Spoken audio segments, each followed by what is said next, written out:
उनने ओबीसी गणना को शामिल करेंगे ये नहीं कहा है। उनने कहा है जाति जनगणना को हम शामिल करेंगे। उस डेटा को लेकर कुछ लोगों में असंतोष था। मैं बताना नहीं चाहूंगा कि किस जाति में असंतोष था। हमारे यहाँ माना जाए छत्तीसगढ़ में कि ओबीसी के साथ न्याय हो रहा है राजनीतिक रूप से। बिल्कुल न्याय, ओबीसी के साथ में न्याय हो रहा है। ऐसे छत्तीसगढ़ में 5-6 जातियां हैं जिनके बच्चे ओबीसी में होते हुए भी यूआर कोटा में चयनित हो रहे हैं। तो जनपद पंचायत को तो आप डिलिमिटेशन कर दीजिए, 146 है उसको बढ़ा लीजिए। हाँ। तो जब वो मरारों की संख्या गिना तो वो वेरीफाई हो गया कि इनके नंबर उनके में चले गए थे। ऐसा तो ऐसे में तो बहुत दिक्कत हो जाएगी सर। बिल्कुल होगी। जाति जनगणना तो मतलब ये रेत में सुई ढूंढने जैसा हो बिल्कुल जाएगा। होगी। नहीं, मैं थोड़ा कंफ्यूज हो रही हूँ कि आप समर्थन में हैं या विरोध में हैं? किसके? नमस्ते, मैं हूँ तृप्ति सोनी और आप देख रहे हैं छत्तीसगढ़ अखबार का यूट्यूब चैनल इंडिया आजकल। इंडिया आजकल पर इससे पहले हमारे संपादक सुनील कुमार जी से प्रोफेसर घनाराम साहू जी की बातचीत आपने खूब सुनी होगी। ये पहला मौका है सर, मेरे आने के बाद तो आप पहली बार आ रहे हैं स्टूडियो में, और जिस विषय पर हम बात करने जा रहे हैं इसमें तो आपकी पीएचडी है समझ लीजिए। तो जातिगत जनगणना, इस बार जाति जनगणना का खूब शोर है, खूब लोगों को जिज्ञासा है कि क्या होने वाला है, क्या होने वाला है। आपको क्या लगता है, मैं छत्तीसगढ़ पर आऊंगी पहले, कि एक रिपोर्ट लीक हुई थी, याद होगा आपको, डेटा लीक हुआ था 2021 वाला, और अब जब हो रहा है उसमें ओबीसी की संख्या 1.25 करोड़ बताई गई थी लगभग। अब जब जातिगत जनगणना हो तो क्या ओबीसी बाहुल राज्यों में उसका असर ज्यादा देखने को मिलेगा? देखिए, जाति जनगणना को लेकर अभी जो चर्चा समाज में हो रही है वो चर्चा ये है कि अभी जो प्रथम चरण का जनगणना शुरू हुआ है उसमें कॉलम 13 में एससी और एसटी का तो प्रावधान है लेकिन ओबीसी का नहीं है। ओबीसी का नहीं होने के कारण लोगों में एक संदेह है कि शायद सरकार ओबीसी की जनगणना नहीं कराएगी। संसद में भी इस पर चर्चा हुई और ये तथ्य सामने निकल कर आया कि प्रथम चरण की जो जनगणना है वो केवल घरों की गिनती का है। तो अब इसमें सवाल उठ रहा है कि आप एसटी और एससी के घरों की गिनती कर रहे हैं तो ओबीसी के घरों की गिनती क्यों नहीं कर रहे हैं, ये अभी एक समाज में एक चर्चा है। लेकिन माननीय गृह मंत्री जी का संसद में बयान आया है कि दूसरे चरण में हम जाति जनगणना को शामिल करेंगे। यानी मंत्री जी का कहना कि जाति जनगणना को शामिल करेंगे। उनने ओबीसी गणना को शामिल करेंगे ये नहीं कहा है। उनने कहा है जाति जनगणना को हम शामिल करेंगे।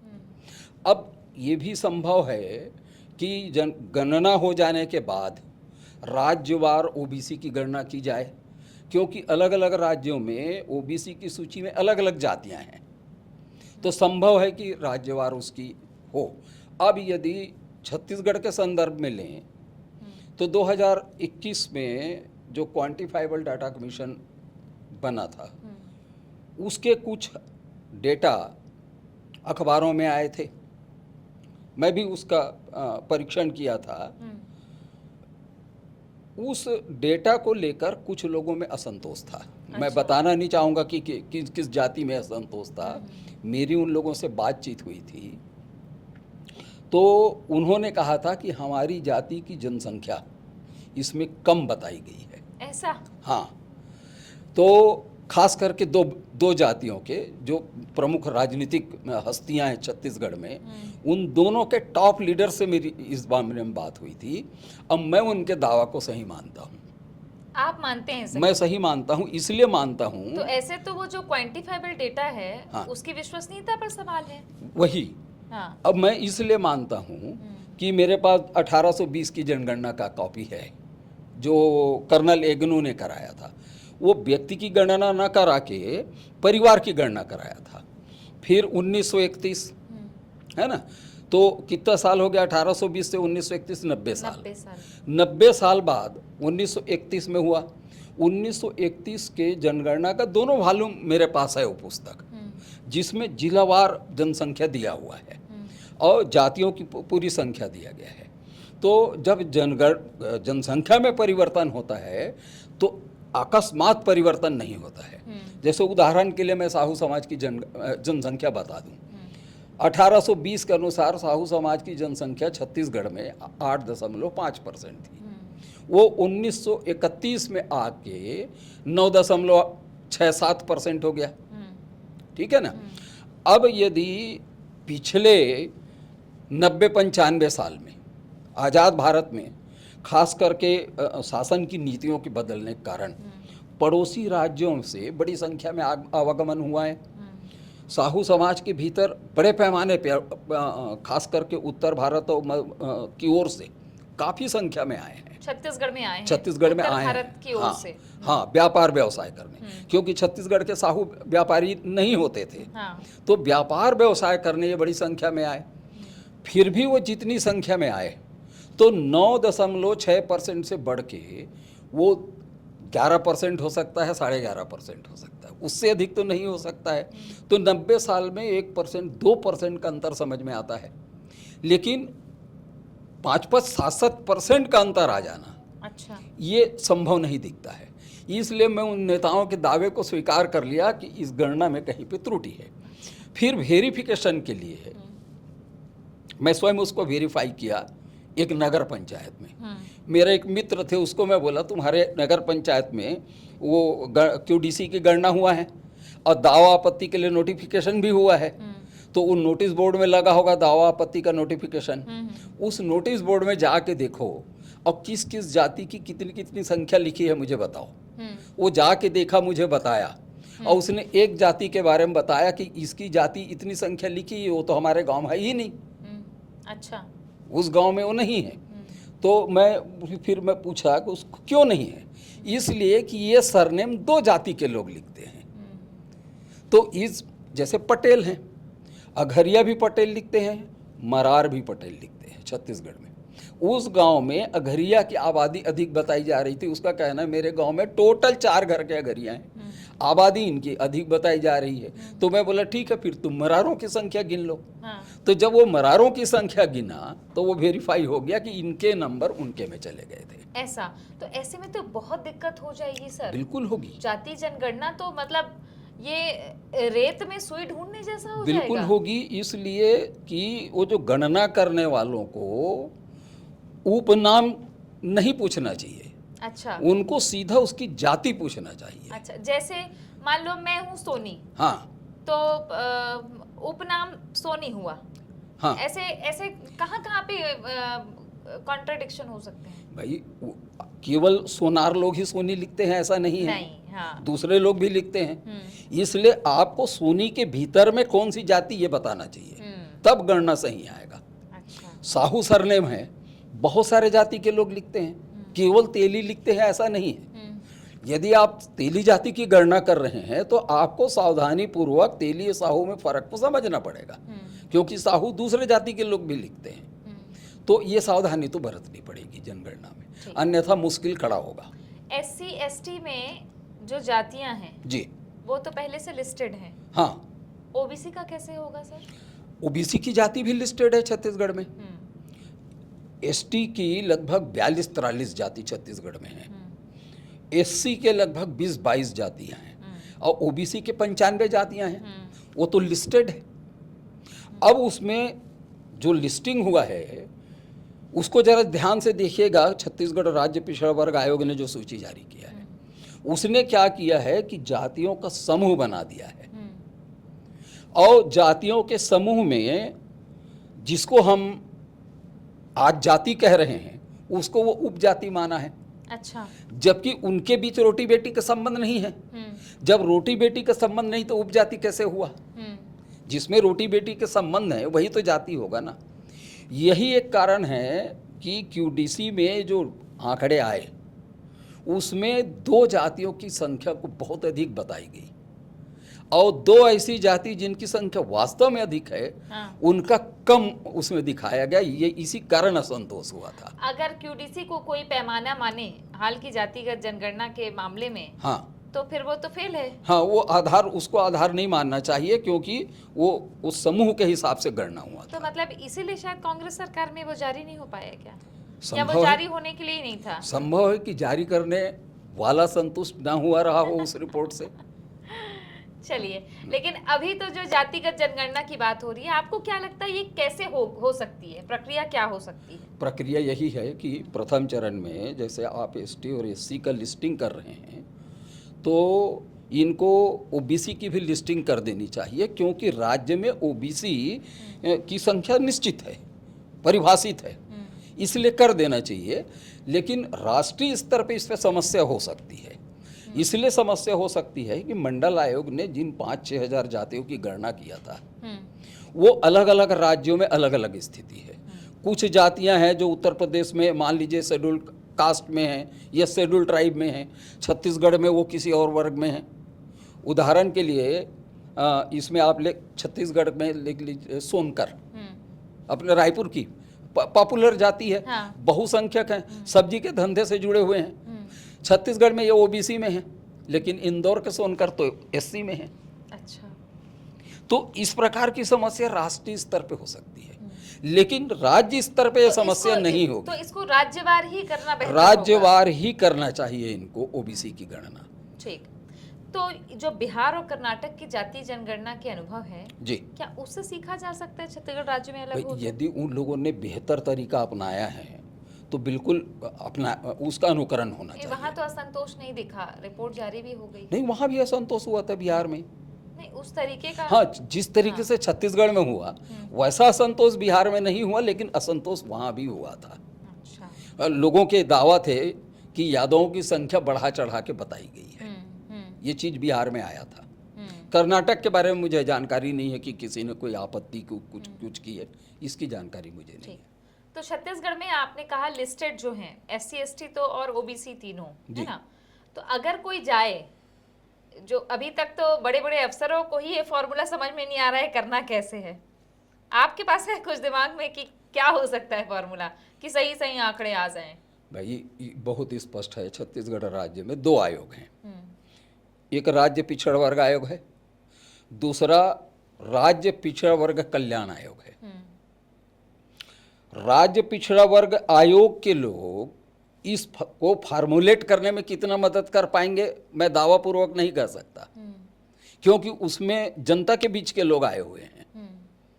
मुझे नहीं मालूम है कि सरकार जिस तरीके से कोई भी योजना को फार्मूलेट करती है उसको जनप्रतिनिधि कर पाएंगे या नहीं कर पाएंगे, इसमें अधिक कहना उचित नहीं है। लेकिन राज्य पिछड़ा वर्ग कल्याण आयोग के जो अध्यक्ष हैं वो इस राज्य के वरिष्ठ आईएएस रह चुके हैं। उनको मालूम है कि योजनाएं कैसे बनती है और कैसे फार्मूलेट किया जाता है। तो सरकार चाहे तो पिछड़ा और कल्याण आयोग के अध्यक्ष से राय ले सकती है कि हम कैसे गणना करें ओबीसी की, कैसे करना है करके। हाँ। ठीक, चलिए। अब जाति जनगणना के बाद मेरिट बेस्ड व्यवस्था खत्म हो जाएगी, ऐसा माना जा रहा है। कई लोग डर रहे हैं इस चीज़ को लेके। आप इंजीनियरिंग कॉलेज में प्रोफेसर रहे हैं, उच्च शिक्षा और प्रोफेसर भर्ती पर इसका कितना असर हो सकता है अगर ऐसा है? देखिए, केंद्र सरकार तो ओबीसी को 27% आरक्षण देती है, राज्य सरकार 14% आरक्षण फिलहाल दे रही है, भर्ती हो ही रहा है। तो अब उस भर्ती में जिन लोगों का चयन हो रहा है उसको आप ध्यान से विश्लेषण करिए कि किनका हो रहा है। इस साल यूपीएससी में छत्तीसगढ़ के 5-6 लोगों का हुआ, क्या किसी ओबीसी का हुआ क्या उसमें? मेरी जानकारी में तो किसी ओबीसी का नहीं हुआ। लेकिन राज्य लोक सेवा आयोग की परीक्षा का आप मेरिट उठा के देखिए, ओबीसी के परीक्षार्थी बड़ी संख्या में चयनित हो रहे हैं और वो अनारक्षित सीट भी ले जा रहे हैं। उदाहरण के लिए मैं बता दूं कि मैं पिछले 5 साल का राज्य पीएससी का मैं जातिवार वो रिजल्ट निकलता है, मैं उसका टेबल बनाते रहा हूँ। अच्छा। वो है मेरे पास। हाँ। मैं साहू लोगों को बड़ा बारीकी से ऑब्जर्वेशन किया। रिटर्न जो टेस्ट होता है उसमें 44-45 लोग चयन होते हैं। इंटरव्यू के आते आते वो हो जाते हैं 22-23 और ड्यूटी ज्वाइन करते समय वो 17-18 हो जाते हैं। अच्छा, साहुआ बस का किया आपने? हाँ, मैंने उसका छानबीन किया। अच्छा। कि मैं विकास दर में जानना चाहता था। हाँ, कि लोग बोलते हैं कि छत्तीसगढ़ में साहू बहुत विकसित जाति है, विकासशील जाति है, तो मैंने उसको अध्ययन किया पिछले 5 साल में। तो लिखित परीक्षा में जो 700-800 लोगों की जो सूची निकलती है उसमें तो 45-50 लोग रहते हैं, हाँ। लेकिन इंटरव्यू देने के बाद उनमें से 22-23 लोग बचते हैं। और इंटरव्यू देने के बाद जो पद में पदस्थापना के लिए जो मेरिट बनती है उसमें 16-17 ही बचते हैं। लेकिन इस 16-17 में 4-5 तो यूआर में रहते हैं, 4-5 यूआर से जाते हैं। इसका मतलब कि ओबीसी कोटा के 10-11 बच्चे जा रहे हैं। वैसे आप कुर्मी समाज के एनालिसिस करिए, कुर्मी समाज के बच्चे भी यूआर से चयनित हो रहे हैं, देवांगन बच्चे यूआर से चयनित हो रहे हैं छत्तीसगढ़ में। सब ओबीसी, ये सब ओबीसी हैं। लोधी बच्चे चयनित होते हैं। तो 5-6 अघरिया हैं और कोलता हैं। ऐसे छत्तीसगढ़ में 5-6 जातियां हैं जिनके बच्चे ओबीसी में होते हुए भी यूआर कोटा में चयनित हो रहे हैं। तो इससे जाति जनगणना के आंकड़े से इस चयन में कोई फर्क पड़ना नहीं है। अच्छा। फर्क तो पड़ेगा कि आरक्षण के प्रतिशत को आप घटाएंगे बढ़ाएंगे तब। तब। हाँ, लेकिन मेरिट बेस्ड वाला कोई फर्क नहीं पड़ेगा। कोई फर्क नहीं पड़ना है उससे। ठीक। अब महिला आरक्षण पर आ जाती हूँ सर। जी। महिला आरक्षण, ओबीसी सब कोटा और परिसीमन, जी, इंटर रिलेट है ये तीनों? बिल्कुल जुड़ा हुआ है। हाँ।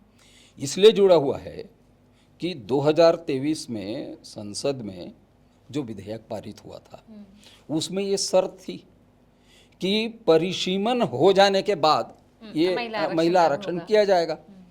अब परिसीमन की भी शर्त है कि परिसीमन तभी किया जा सकता है जब उसी वर्ष का ताजा आंकड़ा हो। अच्छा। वो शर्त जुड़ा हुआ है परिसीमन के साथ।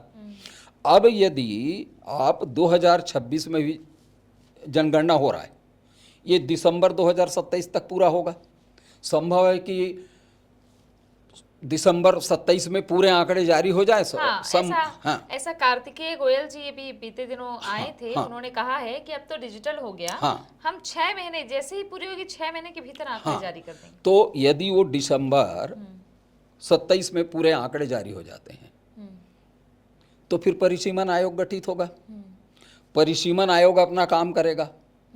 तो अभी तक जो परिसीमन आयोग की जो प्रक्रिया है उस प्रक्रिया में 1.5 से 2 साल लगते हैं। अच्छा। परिसीमन करने में, क्योंकि उनको जनगणना का भी डेटा चाहिए, ज्योग्राफी का भी डेटा चाहिए। वो सब करने के बाद में जो परिसीमन के नियम हैं कि एक क्षेत्र से दूसरे क्षेत्र के भीतर अंतर कितना मान्य होना चाहिए, सामान्यतः 10% का अंतर मान्य किया जाता है। तो वो आंकड़े उनको चाहिए, तो ये सब बनाएंगे। उसके बाद ये जन सूचना भी जारी करते हैं, दावापत्ति भी मंगाते हैं, सैंपल, और वो उस क्षेत्रवार भी इनको जाना पड़ता है, क्षेत्र की जनता से भी बात करते हैं। तो इसके चलते 1.5-2 साल लग जाते हैं। अच्छा। लेकिन सरकार चाहे तो इसको युद्ध स्तर पे लेके कुछ समय को घटा सकते हैं, और घटा भी लिए तो 2028 तो गुजर जाएगा ना। और जब 2028 का गुजर जाएगा तो 5 राज्यों का विधानसभा चुनाव भी हो जाएगा। तो उन 5 राज्य की विधानसभा में तो फिर महिला आरक्षण नहीं मिल पाएगा। और ये जो अभी कसरत हो रही थी वो तो गिर गई। लेकिन भाई वो कसरत हो रही थी, वो इस जो गिर गई उसके पीछे विपक्ष बोल रहे हैं कि परिसीमन के साथ में जबरन का महिला आरक्षण को जोड़ा गया, इसलिए वो गिरा। और परिसीमन के विधेयक को सरकार ने वापस ले लिया। महिला विधेयक के गिर जाने से परिसीमन का उनने वापस ले लिया। लेकिन अब अभी की जो स्थिति है इसके गिर जाने के बाद में अभी भी सरकार चाहे तो विभिन्न राजनीतिक दलों के बीच में सामंजस्य बना के पुनः उस विधेयक को ला सकती है, परिसीमन विधेयक को। क्योंकि संसद में सवाल उठा था कि सरकार की ओर से बयान था, फिर भी तो ताज़ा आंकड़े मांगे जाएंगे ना। नहीं मांगे जाएंगे, ताज़ा आंकड़ा है। लेकिन जैसा चुनाव आपके जनगणना आयोग के लोग कह रहे हैं कि हम वार फुटिंग लेवल पे काम करके 6 महीने के भीतर दे सकते हैं। अच्छा। तो है ना, तो हो सकता है सितंबर अक्टूबर में आंकड़े आ जाएं, दिसंबर में आने के बजाय। मान लीजिए वो आंकड़े आ गए, है ना, तो वो तो परिसीमन के लिए अवेलेबल हो जाएगा ना, फिर आगे की परिसीमन की कार्रवाई हो सकती है। तो आपको लगता है कि परिसीमन जो है वो 2028 के 5 राज्यों के चुनाव के पहले तक हो सकता है? चाहे तो हो सकता है, संभावना कम है। अच्छा। वो इसलिए कि देखिए 28 वो जो नोटिफिकेशन वगैरह आता है, दावा आपत्ति जो मांगा जाता है, उसमें समय उसमें लगता है। बहुत समय लगता है। लेकिन यदि विभिन्न राजनीतिक दलों के बीच में यदि सामंजस्य बन जाता है, जैसे उदाहरण के लिए जो संसद में बिल आया था, उसमें तो नहीं लिखा था कि कितना % बढ़ाएंगे, लेकिन चर्चा में आया कि जनसंख्या को हम आधार न बनाकर राज्यवार जो वर्तमान में जो संख्या है उसमें हम 50% की वृद्धि करेंगे। हाँ, लेकिन वो लिखित में नहीं आया, हाँ, है ना, और लिखित में नहीं आने के कारण विपक्ष ने उसको नहीं माना। नहीं माना। लेकिन सैद्धांतिक रूप से विपक्ष ने मान्य किया था कि यदि हम लिखित में आएगा तो हम विचार करेंगे। नहीं, फिर वो तो चर्चा ऐसी है ना? हो जाएगी, वो 1 घंटे में बिल ला रहे हैं, हाँ, ड्राफ्ट हाँ, लेके आ हाँ, रहे हैं, हाँ। Final draft. तो उसमें मेरा ये कहना, सरकार चाहे तो सभी राजनीतिक दलों से विचार विमर्श करके वास्तव में कितना प्रतिशत बढ़ाया जाना चाहिए इस पे सहमति बना सकती है। अब मैं समझता हूँ कोई जरूरी नहीं 50% बढ़ाना। मैं समाज आज के तारीख में जनता नहीं चाहती कि 50% सीट बढ़े। अच्छा, जो सोशल मीडिया में जो भी वातावरण है वो इसलिए कि भूतपूर्व सांसदों विधायकों की संख्या पिछले 10 साल में बड़ी तेजी से बढ़ी है, क्योंकि ये 30% 40% लोगों को टिकट काटते हैं। अब के दल वाले सभी दल में हो रहा है, तो 30% 40% लोग हर 5 साल में भूतपूर्व हो रहे हैं। अब उनको पेंशन का, अन्य सुविधाओं का भार तो सरकार के ऊपर बढ़ रहा है। और जैसे भूतपूर्व होते जाएंगे पेंशन का बोझ सरकार ऊपर बढ़ते जाएगा। इसलिए जनता के दिमाग में ये चल रहा है कि क्यों बढ़ाना 50%, उससे कम क्यों नहीं हो सकता। ठीक। अच्छा, महिलाओं की बात कर लूं मैं अगर जी। तो नगर पालिका और पंचायतों में ओबीसी आरक्षण है, विधानसभा में नहीं है। जी। बिना आरक्षण के भी ओबीसी विधायकों की काफी संख्या है, महिलाओं की भी संख्या है अच्छी खासी।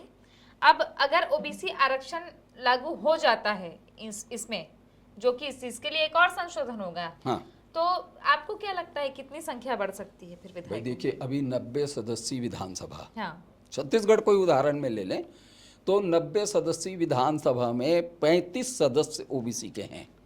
अभी अनारक्षित सीटों की संख्या कितनी है? 29 सीट शेड्यूल ट्राइब के लिए आरक्षित है और 10 सीट शेड्यूल कास्ट के लिए आरक्षित है, 39। तो 51 अनारक्षित है, 51 में 35 ओबीसी के हैं।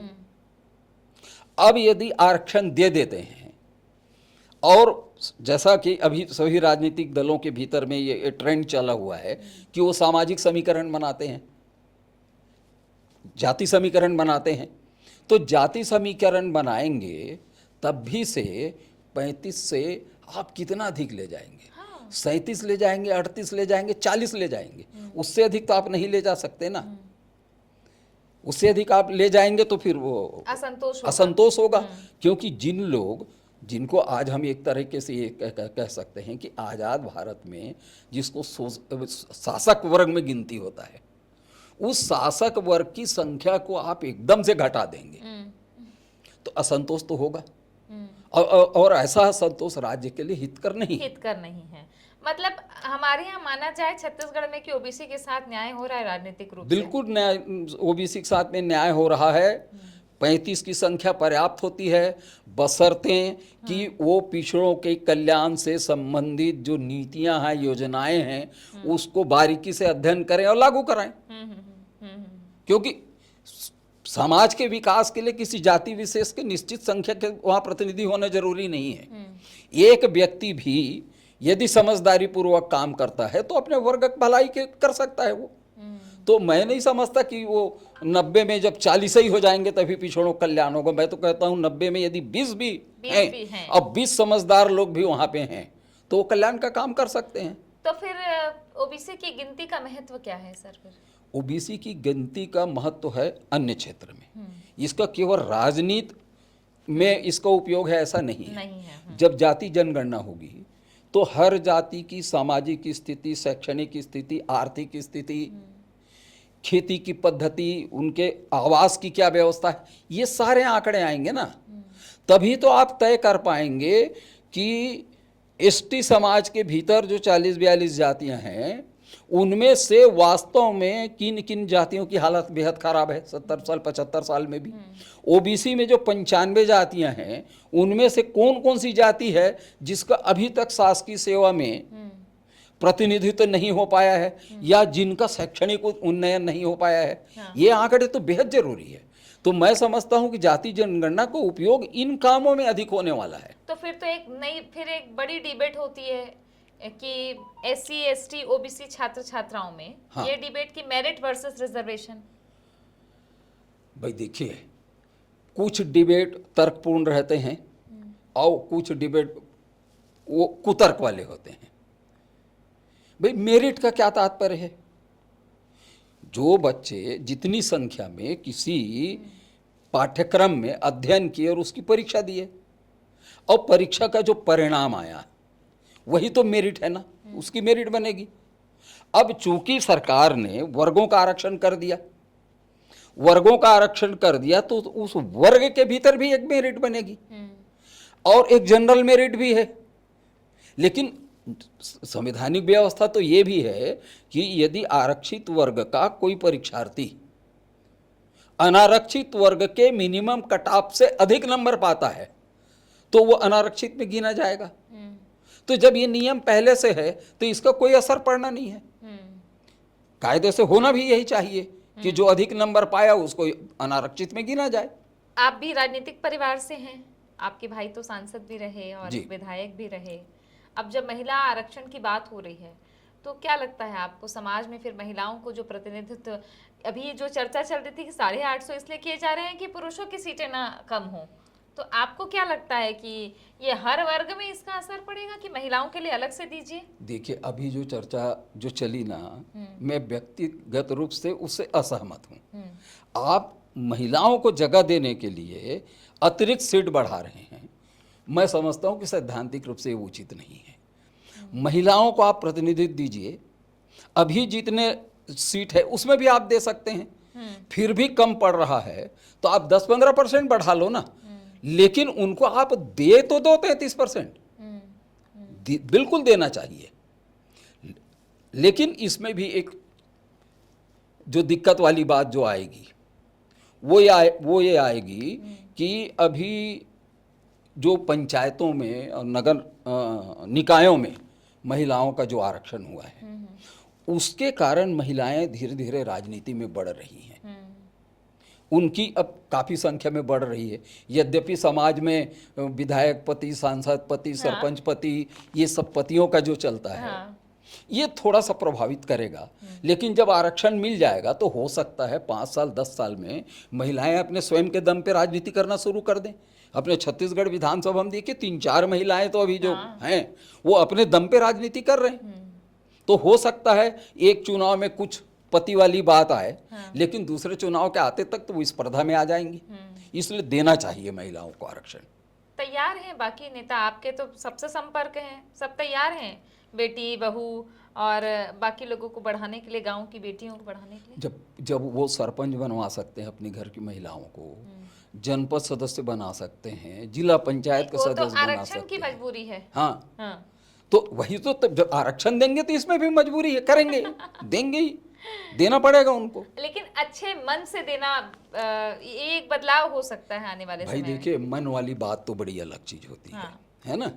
मैं कई सालों से ये सामाजिक आंदोलनों का अध्ययन करते रहा हूँ। ST SC OBC के भीतर किस किस प्रकार के मूवमेंट चले, क्या चले। आश्चर्य तो ये होता है कि जिन लोग OBC के बारे में मुखर होकर OBC करते रहते हैं, जब वास्तव में उसको कुछ देने की बारी आती है तो चुप बैठ जाते हैं। तो सीधी सी बात है कि ये जो जाति का जो लफड़ा घुसा है ना पिछले 15-20 साल में, ये एक प्रकार का गिरोह का काम करने लग गया है और वो राजनीति को हथियाने की कोशिश में लगे हुए हैं। नहीं, मैं थोड़ा कंफ्यूज हो रही हूँ कि आप समर्थन में हैं या विरोध में हैं? किसके? कि जाति की गिनती कैसे, उनको क्या अधिकार, किस क्षेत्र में क्या अधिकार, इस पे अलग अलग मत हैं आपके। हाँ। तो एक मैं रिएक्शन बता रहा हूँ। राजनीति में अलग, शिक्षा के क्षेत्र में अलग, हाँ, सब में, आर्थिक सामाजिक क्षेत्र में अलग। ये अब वो कह रहे हैं कि आप राजनीति में इतने प्रतिशत आरक्षण दो, ठीक है ना। मैं ये कहता हूँ कि देश में और प्रदेश में SC का एक वर्ग है, ST एक वर्ग है, OBC एक वर्ग है, तीनों तो वर्ग है ना। तीनों को आपने आरक्षण दिए ना, आप तीनों के लिए एक ही कानून क्यों नहीं बना देते? अलग अलग कानून क्यों बना कर रखे हैं आप? उनका शैक्षणिक विकास करने के लिए आप जो भी नीति तय किए हैं उसको एक जैसे आप क्यों नहीं कर देते? जब तीनों को आरक्षण दे रहे हैं तो तीनों के लिए सारी सुविधाएं समान क्यों नहीं कर देते? अब ये नीति तो बनी है संविधान के साथ की। नहीं, संविधान ने किसी को नहीं रोका है कि आप अलग अलग बनाओ। संविधान ने तो ये कहा है कि सबको समान अवसर दो। तो समान अवसर क्यों नहीं देते इन तीनों को? इसको कौन उठाएगा? राजनेताओं को अपने राजनीतिक पद का मुद्दा तो तुरंत याद आ जाता है, लेकिन शिक्षा के क्षेत्र में, दीगर क्षेत्र में विभिन्न वर्गों के साथ में जो भेदभाव होता है, अलग अलग नीतियां बना दी जाती हैं। मसलन छात्रवृत्ति को ले लीजिए। अभी छत्तीसगढ़ में जो प्रचलित नियम है, एसटी और एससी के जो बच्चे हैं उनके अभिभावक की वार्षिक आमदनी 2,50,000 से कम होगी तो उन्हें छात्रवृत्ति की पात्रता होगी। कितना?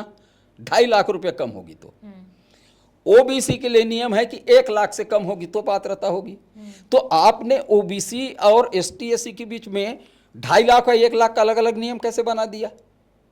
भाई एक एसटी का व्यक्ति, इसका आधार क्या लगता है आपको? कोई आधार नहीं है, बेआधार की चीज है ये।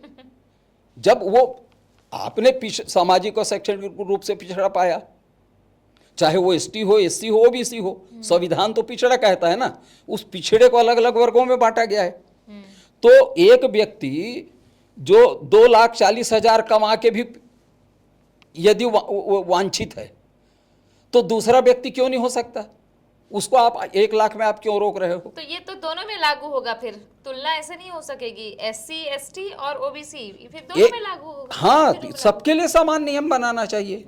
दूसरा, आप छात्रवृत्ति पे आ जाइए।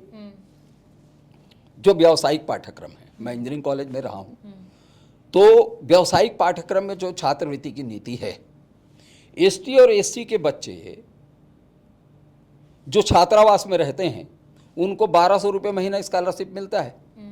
ओबीसी के बच्चे को तो 100 रुपये मिलता है। ये कहाँ की नीति हुई कि एक वर्ग के बच्चे को आप केवल 100 रुपये महीना स्कॉलरशिप दे रहे हो और उसी संस्था में दूसरे वर्ग के बच्चे को आप 1,200 रुपये दे रहे हो? तो भेदभाव तो आप खुद खड़ा कर रहे हो अलग अलग नियम बना के। तो ये अंतर मिटनी चाहिए, तब तो समाज में एकता आएगी और दूरियां घटेंगी विभिन्न वर्गों के बीच में, जातियों के बीच में। और अलग अलग नियम बनाएंगे तो वो तो दूरियां बढ़ना स्वाभाविक है।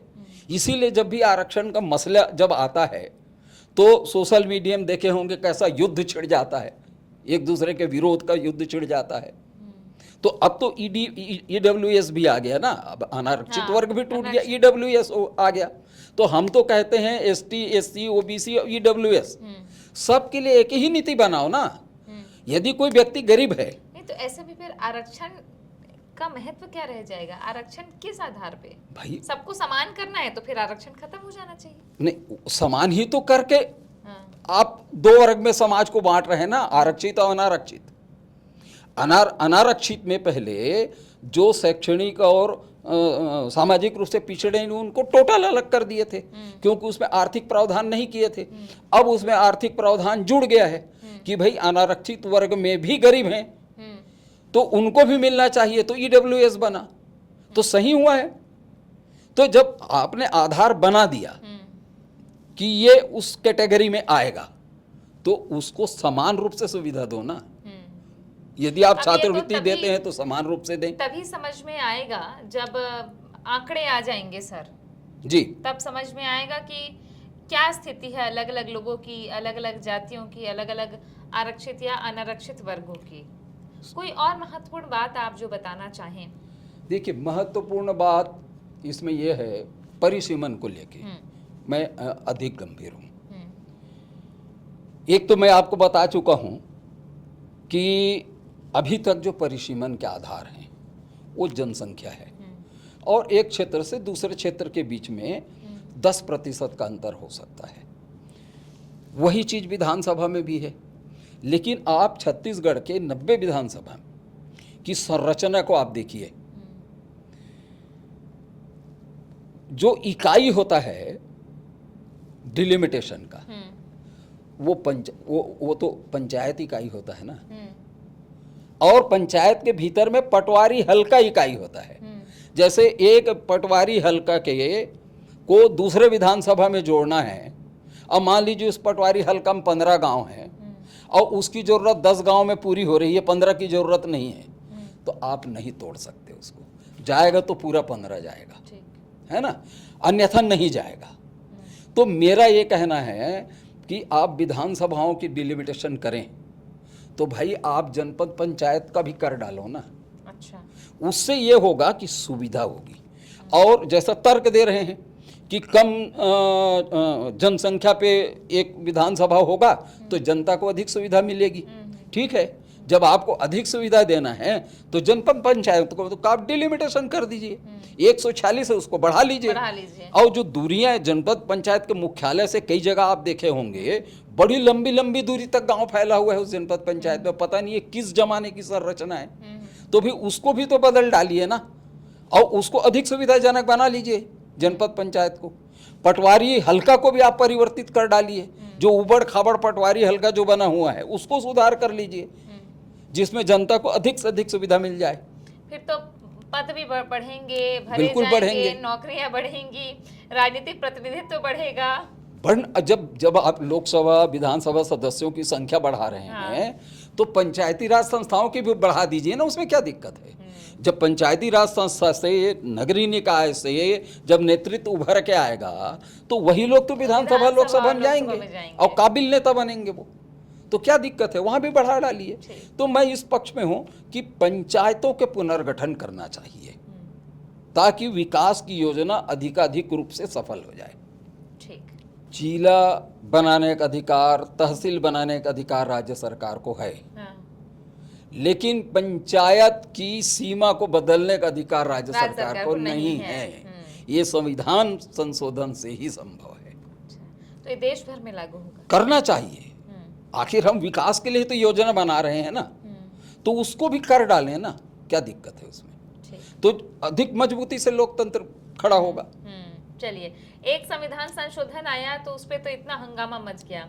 एक सुझाव आया है घनाराम जी की तरफ से कि पंचायतों का भी पुनर्गठन हो, विस्तृत हो, और जब आंकड़े आएंगे तो पता चलेगा। मुझे उम्मीद है कि 2027 तक आंकड़े आ जाएंगे और जातिगत जनगणना करने की जो प्रक्रिया होगी, या अभी जो बातें बता रहे हैं घनाराम जी, आने वाले समय में क्या देखा जाता है, ये तो फरवरी दूसरे चरण में ही पता चल पाएगा जी। तब तक का इंतजार करना होगा। तो अभी इतनी बातें तो काफ़ी हैं हमारे और आपके बीच की। बहुत शुक्रिया आपका घनाराम जी चर्चा करने के लिए। तो घनाराम साहू जी जो प्रोफेसर हैं, जातिगत मामलों के बड़े विश्लेषक हैं, पुराने रिकॉर्ड खंगाल कर वो रखते हैं, और आज की इस बातचीत से आप क्या समझ पा रहे हैं, कमेंट में अपनी राय ज़रूर लिखिएगा। आपको जागरूक होना बहुत ज़रूरी है क्योंकि हर घर कर्मचारी आ रहे हैं जनगणना के लिए। ये तो पहले चरण में घर की स्थिति परिस्थिति ये पता की जा रही है, मुखिया पता किया जा रहा है, लेकिन दूसरे चरण में जातियों की जब गिनती होगी तब बहुत सी छोटी छोटी बातों को ध्यान रखना ज़रूरी है, न सिर्फ आम नागरिकों के लिए बल्कि उन अफसरों और कर्मचारियों के लिए भी जो जातिगत जनगणना में लगे रहेंगे। फिर मिलते हैं, देखते रहिए इंडिया आजकल।